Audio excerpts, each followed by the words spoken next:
Assalamualaikum warahmatullahi wabarakatuh. Nah, baik, kita akan mencoba ya mengetahui apakah analisis secara manual ini itu sudah benar atau tidak. Nah, untuk mengetahui itu mau tidak mau kita harus membandingkannya dengan aplikasi SPSS ya. Jadi kadang kalau kita baru belajar gitu atau baru pertama kali melakukan olah data itu kemungkinan ya di rumus yang kita masukkan gitu ya. Nah, seperti rumus FK ya atau rumus JKT gitu ya. Nah, itu ada yang keliru ya. Itu kemungkinannya ada ya. Apalagi kita yang baru mencoba untuk melakukan olah data. Nah, untuk mengetahui benar atau tidaknya kita bisa membandingkannya dengan menggunakan aplikasi SPSS ya. Nah, oke. Jadi kita harus membuat kode di sini di mana P0 sampai P6 itu kita kode 1 sampai 7 gitu ya. Nah, buka aplikasi SPSS ya. Nah, teman-teman boleh ya aplikasi SPSS di atas ini saya menggunakan 16 dan juga menggunakan 25 ya. Nah, untuk tutorial saya menggunakan 16 karena untuk 25 itu dia aplikasinya sangat berat gitu ya. Atau yang di atasnya 28 ya boleh. Itu sama saja ya, untuk prosesnya tidak ada beda sama sekali. Oke, nah di sini ada data view, ada variable view. Jadi saat pertama kali teman-teman membuka SPSS itu usahakan ke variable view dulu ya. Di sini teman-teman tuliskan variabelnya apa, parameternya apa, seperti di sini ya. Ada perlakuan, kemudian parameternya ada kadar air. Kalau sudah baru kita copy ya, kode ini kita copy ya, kita masukkan. Oke, nah kita masukkan kodenya, kemudian kita pilih value label. Nah, nanti dia akan berubah sendiri P0 sampai P6 gitu ya. Nah, baru kita copy ya. Nah, dia ada berapa ulangan? Kalau dia ada 2 kali pengulangan ya, berarti kita copy lagi ya. Nah, ini artinya kita memasukkan untuk 2 kali pengulangan. Nah, ya, jadi ini ada 2 pengulangan ya. Perlakuannya P0 sampai P6. Kita lihat ya. Ini ANOVA-nya kalau kita menghitung secara manual gitu. Nah, dia menggunakan apa di sini? Menggunakan RAL. Jadi kita menggunakan RAL analisisnya. Analyze General Linear Model Univariate. Masukkan kadar air di dependent variable, perlakuan di fixed factor. Oke. Nah, untuk uji lanjutnya ya kita lihat di sini menggunakan uji apa saja. Ada BNT, kemudian ada BNJ ya, kemudian ada Duncan. Jadi kita bisa langsung saja di sini ya. Perlakuan ya, BNT, BNJ, Duncan ya. Continue oke.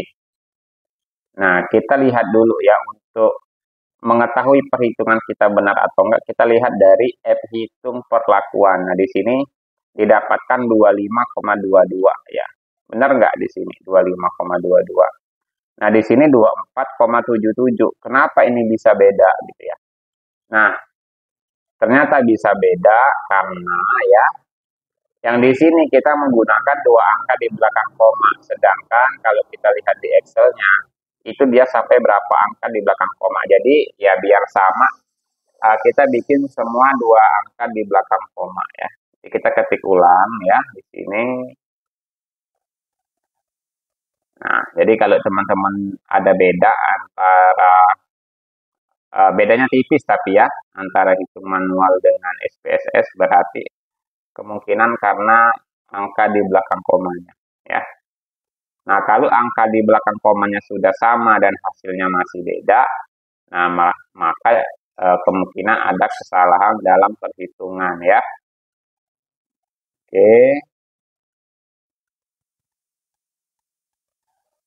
Nah, kita lihat F hitung 25,22, yang di SPSS juga 25,22. Nah, berarti ya sudah sama ya antara hitung manual dengan SPSS. Jadi dapat kita pastikan kalau perhitungannya ini benar ya. Nah, kemudian kita lihat untuk notasi ya, kita lihat aja, nggak semua kita bandingkan ya. Kalau BNT ini dia tidak bisa langsung kelihatan notasi karena apa ya? Karena untuk BNT ya, mana BNT? Oke, bentar ya saya. Nah, ini untuk BNT ya.